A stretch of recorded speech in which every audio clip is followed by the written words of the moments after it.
whether the chicken or the egg came first is still the subject of a lot of good-natured debate. But one thing there's no argument about, chickens and eggs are the most widely grown farm products in the country. There's not a single county in the United States that doesn't raise them. In recent years, this poultry business has become a giant moneymaker for farmers. $3 billion a year, and it's second only to dairying and beef cattle raising.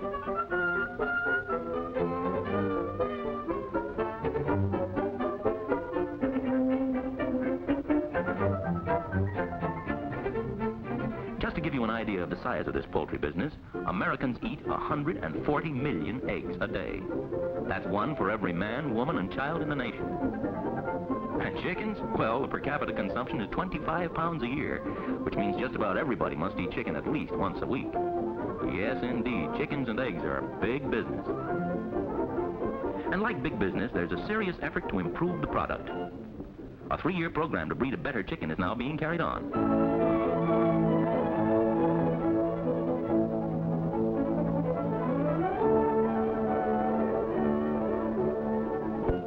And on large and small farms everywhere, the search for a better chicken goes on. Come along with us on a visit to one of the large breeding farms and see how the old-time barnyard flock has grown up.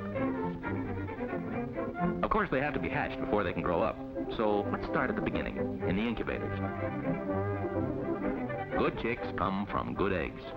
Fertile eggs from hens with a pedigree. The pedigree is important because in the search for a better chicken, it's breeding that counts.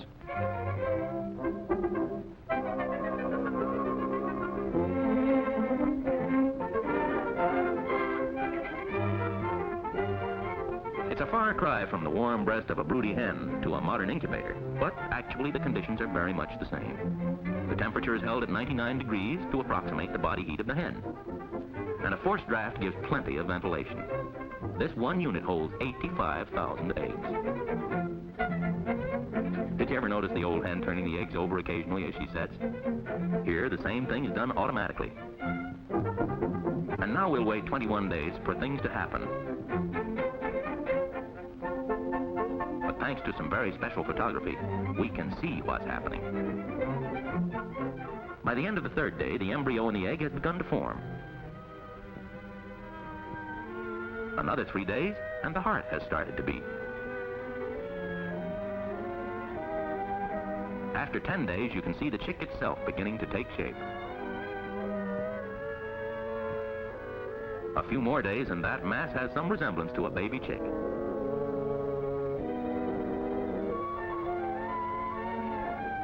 And finally, the fully developed chick is ready to start breaking out of its shell. At this stage, Mother Nature gives it a sharp spike on the end of its beak, sharp enough to poke a hole through the shell. Little by little, the chick works its way around the shell.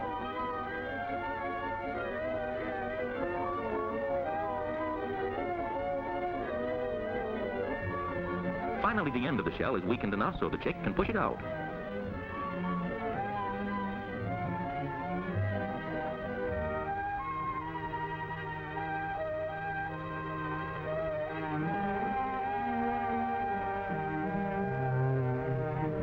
After a lot of struggling, it tumbles out, exhausted but free.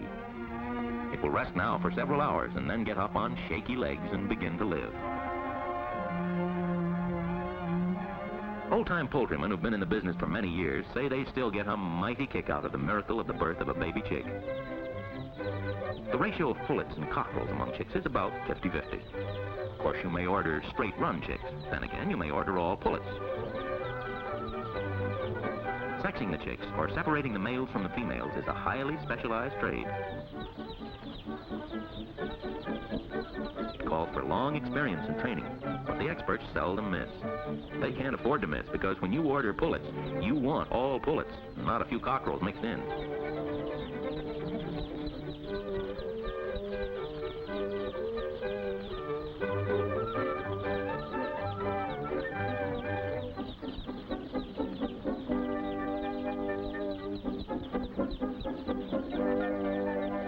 Wait a minute, you may be saying.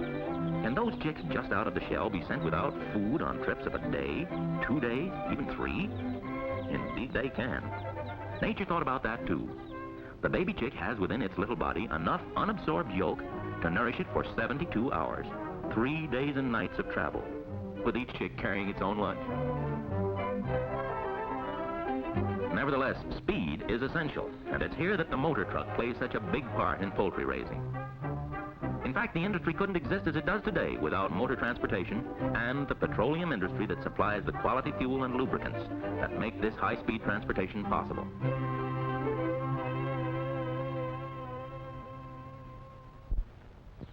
But to get back to our baby chicks, this made a cute picture, but it's really not the scientific way to handle chicks. Their immediate destination after leaving the incubator is the brooder house. Here a stove is needed to keep the temperature up around 95 degrees for the first week. Almost any kind of stove will do, one of the most common being a kerosene stove. The circular guard is to keep the chicks near the heat and prevent floor drafts. For the first few days, the litter should be covered with paper so the chicks can't eat it. They need plenty of food and lots of water. From now on, their main job in life is to eat and grow. After the first few days, the paper can be removed. The floor should be covered with litter to keep the floor warm and absorb the droppings. Peat moss, fine-cut straw, peanut shells, ground corn cobs, or anything that will pack rather closely is good for litter. After the chicks are 2 or 3 weeks old, they can be allowed out of doors if the weather's good. At from 8 to 10 weeks, the pullets being reared for egg production are ready to be transferred from the brooder house to the range. Range life is good for chickens, but there are a few things you ought to know about it. Range shelter should be fairly small, holding not more than 100 birds. The shelter protects them from the sun, gives them a safe place to roost out of the way of rodents. Proper diet and plenty of water are required. A good grass sod is a must to give the birds an abundant supply of fresh, tender leaves. Range shelters ought to be spaced about 75 to 100 feet apart so the hens won't go wandering off to gossip with other flocks. You know how chickens are. Oh, it's a fine life, this life on the range, but like all good things, it must come to an end. And when they're about 6 months old, the pullets are ready to move to the laying house to fulfill one of their main functions in life.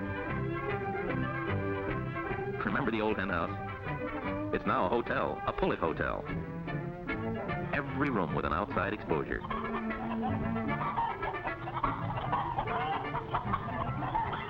Or if you prefer the bungalow type, we've got that too. 400 feet of it. Altogether, room for thousands of guests. But seriously, housing your chickens is important.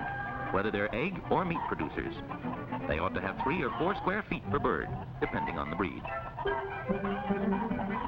They gotta have roosts too, but they huddle pretty close together and 2 or 3 birds can perch on 1 foot of space.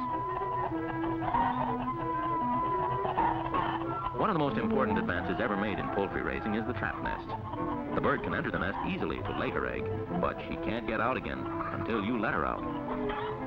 This simple device permits you to know which birds lay which eggs and to keep a record of each hen's egg production. The whole secret of profitable chicken raising is to make them produce more than they cost to feed.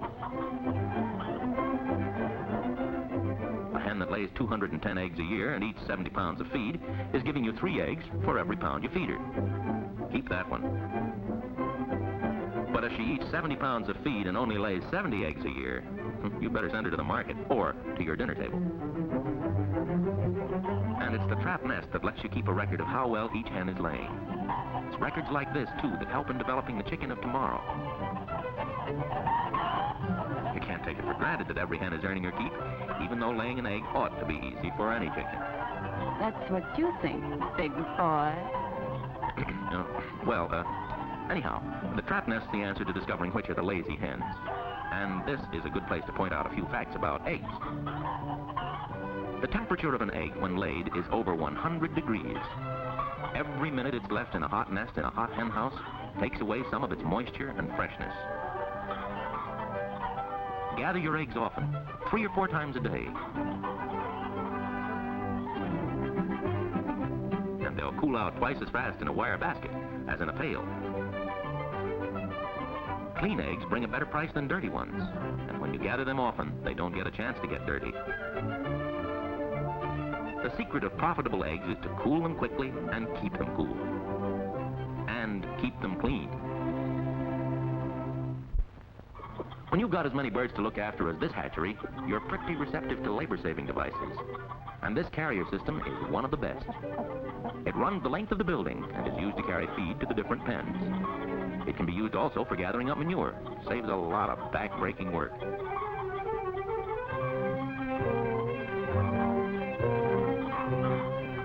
Another labor saver is the automatic watering trough. It makes certain there's always fresh water for the birds to drink. Still another handy gadget is this grading machine. You feed the eggs in, and the machine separates them by weight.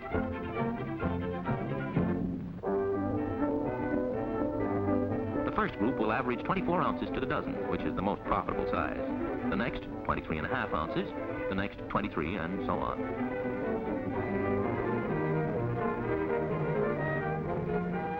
But besides being a good egg layer, the chicken of tomorrow will be an improved meat producer. Here's an example of the progress that's been made already. Notice how breeding has increased the amount of meat on the breast. Look at that drumstick. This bird was fattened in the same length of time and on the same amount of feed as the other one. Make your own guess as to which is the more profitable to raise. And when the chicken of tomorrow gets to the dinner table, its advantages are still more apparent.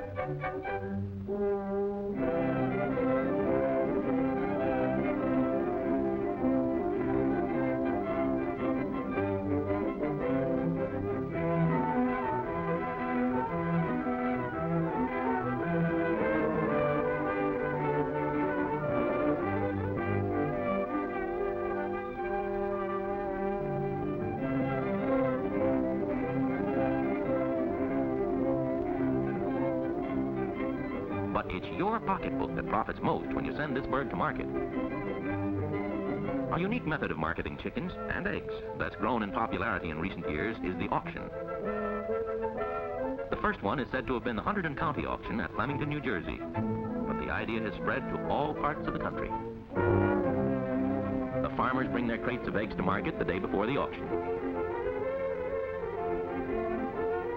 On auction day, the buyers gather to purchase eggs and poultry at prices openly arrived at. Bid two over there. Two's the bid. It's 70's in on this lot. 70 1/4 1/2. It's 70 1/2. 3/4 a bid. One's a bid. 1 1/4. But you may have it 1 1/2. 3/4 a bid. Two's a bid. 2 1/4. It's 2 1/4 over there. They go at 2 1/4.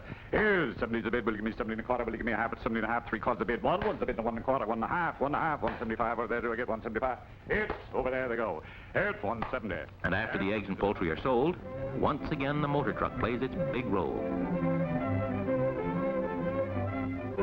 Hundreds of live chickens can be speeded on their way to the dressing plants. One truck can handle thousands of eggs and take them anywhere there's a market. Speed and flexibility. That's what the industry must have in its transportation.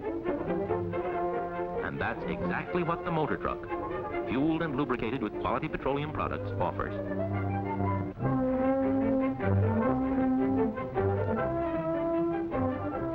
Any poultryman, and he'll tell you that the industry could not flourish as it's doing today without the efficient fleets of trucks that whisk baby chicks to waiting farmers, rush chickens to the grocers and butchers' shelves, and speed fresh eggs to your breakfast table.